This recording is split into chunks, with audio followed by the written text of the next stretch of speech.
Hey, this is Ryan Pledger here with Infant Hunt Outdoors, and I have my friend here, Ben. We go to church together, and he is or used to be a professional chef, loves cooking, makes some excellent meals. And so today he is going to show me how to we're going to do 2 venison roasts on a smoker back here, and try that out. And so I think this is his first time doing venison on a smoker, so it's kind of a trial and error today, but I think it's pretty sure it's going to taste good. So looking forward to it. We just got done getting some of the extra silver skin stuff off the venison here, and got 2 rows here, the deer that I got in October of this last year. And so looking forward to that. Have some different spices and stuff that we'll show you here in a second, but I'm gonna let Ben talk to you about the smoker itself, what charcoal and wood chunks that he is using today, and from there we'll go from there. All right, so we're starting with just a large lump charcoal. It's just going to be something that's going to burn at a cleaner, hotter temperature. The bigger the chunks, the better. With that, we've got a little bit of a hickory wood in there, and the reason being is because the hickory will have a lot stronger of a flavor. Now, as you can see from the roast we have here, there's not a lot of fat intertwined in with the muscles like you would get with like a pork loin or not pork loin, but a pork shoulder or a brisket. And the problem we'll have with that is that it takes so long to get a smoke on something like a pork shoulder or brisket that fat renders down. It helps keep the roast moist. It helps add that juiciness to it. But with the venison, it's going to be a lot leaner of a meat. Even though it's going to be a tougher cut of meat, even though it's going to be something that you'd want to braise or something you want to have a long cook to it, when you're doing a dry cook like this, you're going to want to make sure that you do it at a high temperature to get a nice clean smoke, but for less time than what you do with everything else. With that, we've got a little bit of beef tallow. We're going to render down and inject into the roast, just kind of like help replace the fat that's not there.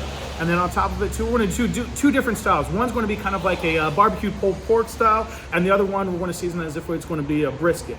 And we're going to start with mustard. You can do just pretty much anything that's going to help bind the seasoning to this. I usually do just straight yellow mustard. It's great. I've been doing this with ribs, brisket, everything like that. So you just start by getting it in there, rubbing it all over there. And again, the mustard in itself isn't so much as a flavor. This is going to be more for a binder. And what this does is that there's a binding agent in here. If you want to go into the science of it, it'll be something like soy lecithin or some other fancy words that I can't remember anymore. But it's something that you'll do as an emulsifier. And what it does, it'll help trap the fats and the oils together, and it just binds everything together, which makes it also great for doing stuff like this. So with the brisket style, just straight salt and pepper. I love the Texas brisket style, so there's going to be a lot of pepper in there. Just because, again, it's my preferred way to do it. Real Pledger here is from Texas, so he'll appreciate it too. So you just kind of like coat liberally with some salt. And the thing to remember too is that with it being a roast, with it being kind of like a thicker piece of meat, you're going to find that you need a lot of salt just to kind of like penetrate through there. And so you just want to kind of get all sides on there. And then you just go with the black pepper. Again, I'm not doing any sort of competitions or anything fancy like that, so just regular iodized salt or kosher salt and just regular brown black pepper works out. When you start getting into the competitions, then you have like these people will tell you all sorts of crazy ways we need to have this exact type of salt, this exact grind of pepper. We're doing it in the backyard, so this will be plenty fine. By the way, I got to say this is the first meal being cooked on this butcher table that we built here and put online. I'm still doing some finishing on it, but we're using it today to cook this meal. So homemade game here, went out and killed it ourselves, got our butcher table we built ourselves, got the smoke over here, and getting it done. The nice thing too is that the height of this table makes it so you're not bending over from this. All from the years of catering I've done, when you have a table that's going to be kind of like what would be considered table height, it'll put a strain on your back. So after about 20-30 minutes, you're just trying to stand up and stretch, and you have to go right back to it. So the height's great on this.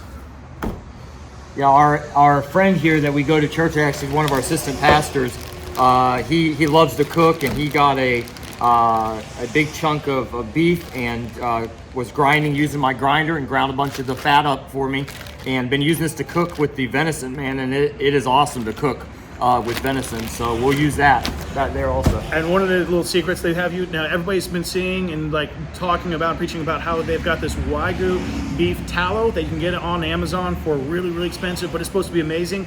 Turns out when you render all the fat down, it tastes the same.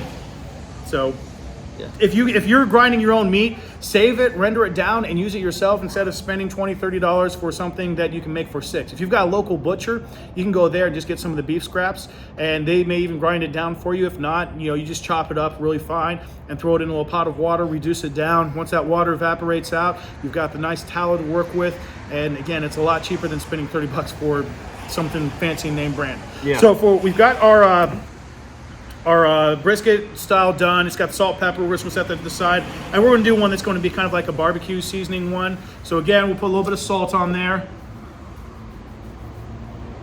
The trick is whenever you're putting salt on, everybody's seen Salt Bae from YouTube, and as gimmicky as it is, he does have a point. Higher up, the better, because it's gonna get a little bit better spread. If you come down this low, this little area is only gonna get your seasoning. So go up high.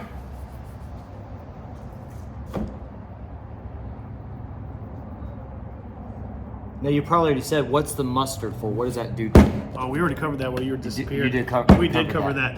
So, and then I like to save these little shakers. Like this one used to be like little McCormick Grill Master ones, but because of that wide opening on there, you get a lot better. You can pack it with a lot more stuff. So this is essentially some brown sugar, paprika, salt, pepper, onion powder, some chopped onion-y type stuff, and I think I used a little bit of like the steak seasoning, the Montreal steak seasoning with it as well. But this will get a little bit of a sweeter on there. The paprika does a lot for the color. So if you're ever going to be doing like a pork shoulder and you want to get kind of like that nice rich amber color or the mahogany color, paprika will help get it along that way. So we're just going to again, just literally just douse it with this, because again, you've got something that's going to be a thick cut of meat and we're only going to be doing the surface of it. So you just want to get this kind of like all over it, get it rubbed in there.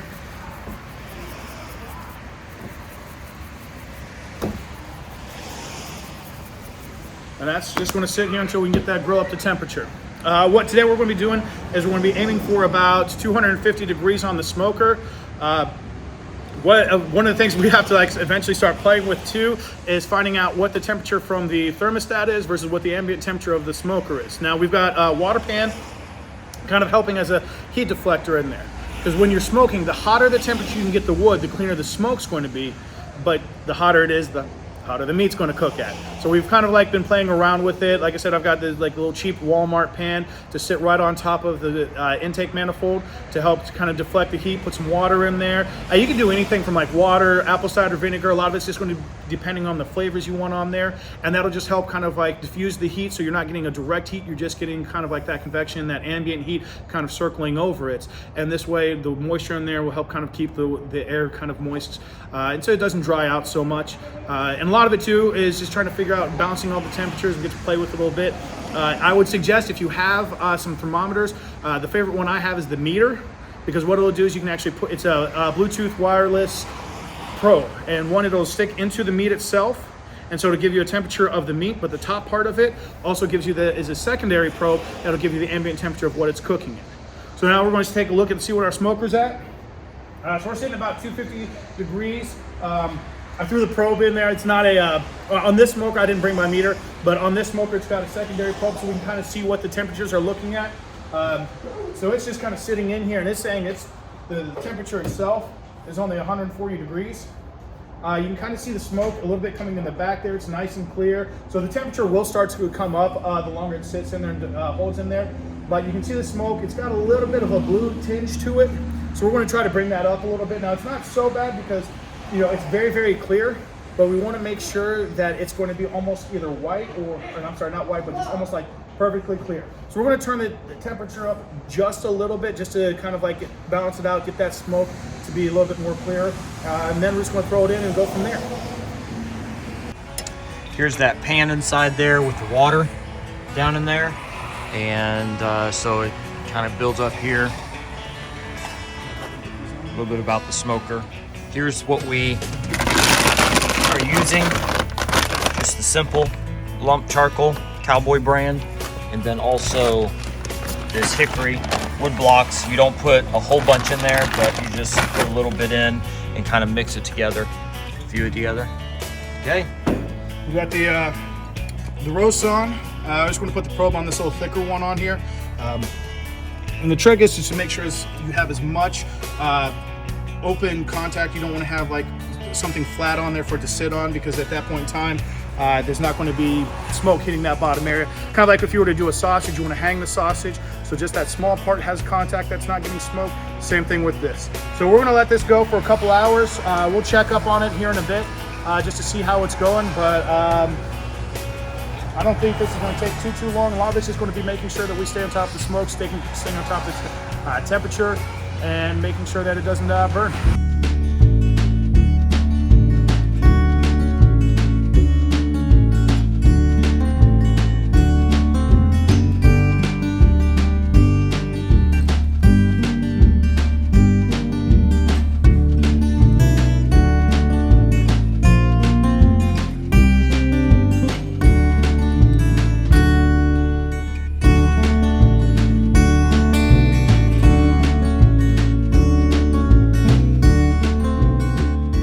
About 2 hours in, and this is going to take a lot less time than you would if you do a brisket or if you did a pork shoulder, because it is, you saw the roast were only about this big. So you've got something that, like a pork shoulder, that's really thick, has a bone in it, and has a lot of visceral fat through there that's going to help render down, and it needs to take a lot longer. Same thing with a brisket. You're looking at something about anywhere between 5 to 15 pounds, depending on how big of a brisket you have, with a lot of connective tissue, a lot of fat that needs to be rendered down. Whereas with deer roast, it's going to be a lot leaner, a lot smaller, so it's not going to take as long as it would for the other two items. Along with that, the brisket, because it can stay in there so long, that's what gives it that nice bark. And with the pork shoulder, it gets that fat's kind of rendered down, adds that really nice flavor to it, which is why you get wonderful pulled pork. Again, one of the differences that we're not doing that, we're just going to be going with the flavor profiles. So we're just going to pop this open, take a look, and see what we're doing with it. Now, one of the big differences that you'll see too is if you were going to be doing like a pork shoulder, you'd see all the fat and connective tissue up here start to kind of like cool, render down, and you kind of see that here where some of the fat from the tallow has kind of rendered up to the top where we injected it in there, where it's kind of like just risen up here a little bit, and you've got kind of the cooling of there, but it's not too bad. You can feel it, and you can start to feel a little bit of like, that crustiness that you get from a good bark on it. But again, we're not going for a real solid bark like we would with a brisket.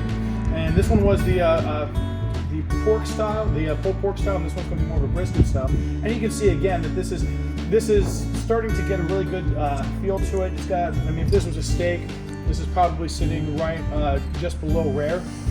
Now, one of the other differences too is that we're not going to take this as far as we would with the regular, like we would with the pork shoulders and with the briskets and the main smoking meats, because it's so lean, we're going to do this almost more like a steak. So one of the things we're actually going to try to do now is that if we've got a nice smoke ring on here, we're going to have a nice smoke flavor to it. What we're going to do is get ready to throw it into a sous vide machine. So what we have here are the roasts. We took them off the smoker, as you can see, and what we're going to do is put them in a sous vide machine.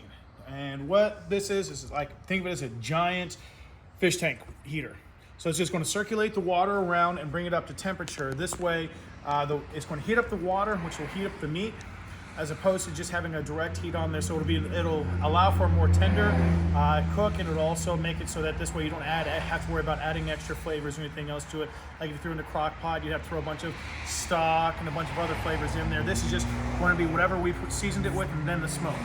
So the way I always do this is fill this up to water, set your temperature. I've got it set to 145 degrees now. We just take this, put it in here. Now, this is a little bit of a hillbilly ingenuity. Normally, you go to the fancy restaurants, they have these really nice fancy vacuum seal machines in there that you put in this plastic bag, put it in there, put a lid shut, and it just vacuum seals everything. Those also cost thousands of dollars. You can get the home ones for $100 or so, but what I usually do is I'll just take like a big Ziploc bag, dip it into the water, and you'll start to see that water is going to force all that air out.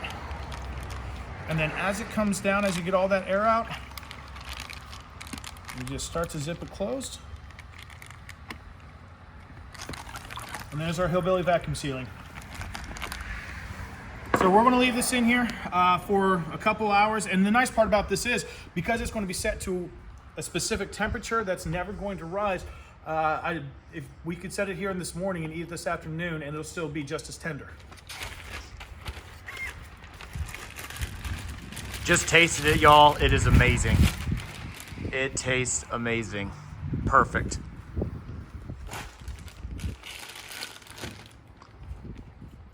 Now, one thing you want to do if you are going to do this, roll the lip down so that this way, if you get stuff around the inside or on the edges here, when you put it in there, you can roll it up and it's not going to be on the outside, because you don't want anything on the outside circulating in there.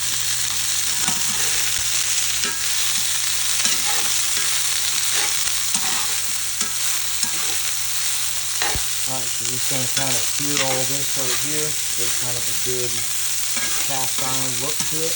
And then put it in the oven to finish up. Put some seasonings and stuff on it. And get that ready to go. Over here, we have bacon, potatoes, onions, ready to go in the oven, already seasoned, ready to go in the oven to join with our venison roast that is almost done at this point.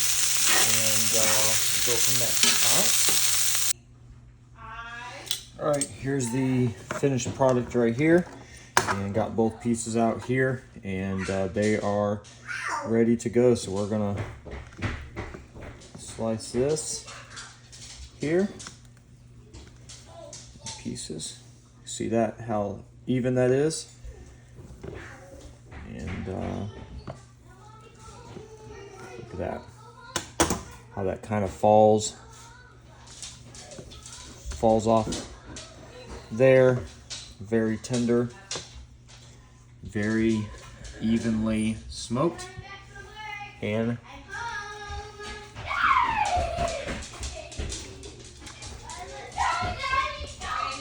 absolutely delicious. Now, so that to the side here, and I'm going to cut up some of this one. This here was just the regular brisket, salt, pepper, stuff like that. This here was the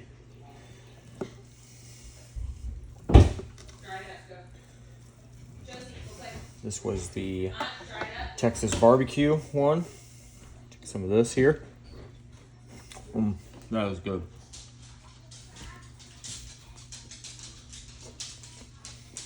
All right, so there it is.